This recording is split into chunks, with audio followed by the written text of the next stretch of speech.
কৃষিপ্রেমী ভাই ও বোনেরা, আজকে আসছি হচ্ছে আমার জামাল সিড জুয়েল সিড কোম্পানির মন্ডল 35B55 ভুট্টা ক্ষেত পরিদর্শনে।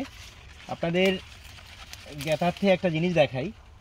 এই ভুট্টার বৈশিষ্ট্যটা যদি আপনারা ঘন না করেন, মানে পাতলাই সবচেয়ে বেটার হয়।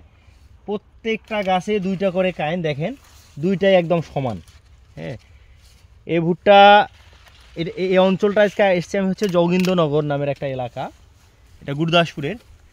তো এই অঞ্চলে মন্ডল 35B55 এক নামেই কৃষকরা চেনে এবং কৃষকদের কাছে খুবই জনপ্রিয় একটা জাত।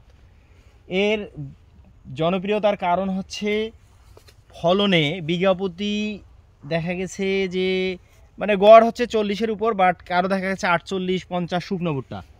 তো এর আর একটা বিষয় হচ্ছে এরকম যে মাটি ছাড়া 1 থেকে 1.5 হাত উপরেই এই কাইনগুলো ধরে, মোচাগুলো আসে। এবং এর র্যাকেশ, যেটা এদিকের মানুষ বলে হচ্ছে মশলা, বাট এটা ইংলিশে বলা হয় র্যাকেশ। এই র্যাকেশটা খুবই চিকনের ভিতরে, যার কারণে ফলনের পরিমাণ অনেক বেশি। আর কালার হচ্ছে লাল টকটকে দানা। হ্যাঁ, আর সবচেয়ে বড় কথা হলো আপনাদেরকে দেখাই, দেখেন প্রত্যেকটা গাছে দুইটা করে কাইন আছে। এবং মানে আরও অনেক সুবিধা আছে, যেমন উঠানোর সময় খুব সহজে আর কি মোচা ছাড়ানো যায়। তারপর হচ্ছে রোদ খায় অনেক কম, মাত্র 2 রোদেই শুকিয়ে যায়। সো এই জন্যে এই ভুট্টাটা ব্যাপক পরিমাণ এই অঞ্চলে জনপ্রিয়। এবং বোধ করি শুধু এই অঞ্চলে না, সারা বাংলাদেশে আমাদের এই মন্ডল 35B55 একটা মানে সুনাম, ব্যাপক সুনাম এবং জনপ্রিয়তা আছে। কারণ কৃষক বাঁচলে দেশ বাঁচবে। কৃষি হচ্ছে আমাদের জাতির মেরুদণ্ড।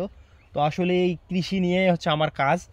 আপনাদের মানে যদি কেউ ভুট্টা বীজ লাগায়, তাহলে আমাদের এই মন্ডল আপনারা অবশ্যই লাগাতে বলবেন। কারণ আসলে মানে কি এই মন্ডল চাষে কৃষক হাসে, এই কথাটা আমি সবসময় বলি।